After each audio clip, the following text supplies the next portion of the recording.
Ça fait 60 ans que j'habite là. J'avais 2 enfants, un garçon qui avait 5 ans et une fille qui avait 3 ans et demi. Et j'étais enceinte de la 3e. Et j'en ai eu 7.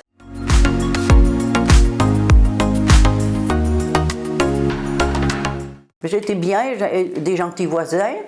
Voilà, on se retrouvait en bas avec les enfants. Et voilà, on tricotait, c'était pas fait pareil, vous savez, c'était pas fermé le hall.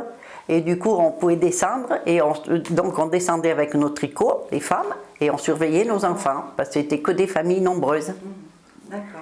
Et les enfants, ils s'amusaient ou devant ou derrière, parce que c'était une maison, la ferme du BPT Serre. Je me rappelle quand je me suis cassé la jambe, mes voisins, il y avait ma voisine du dessus. Elle descendait chercher mon chariot dans le garage et j'en avais une autre qui habitait de l'autre côté qui venait me chercher, m'aider à descendre les escaliers.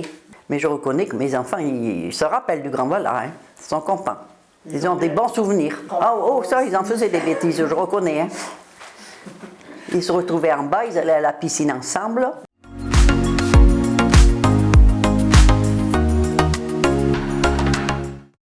Ben, il y en a eu hein, des choses. Il y a eu l'explosion du Grand Vallat.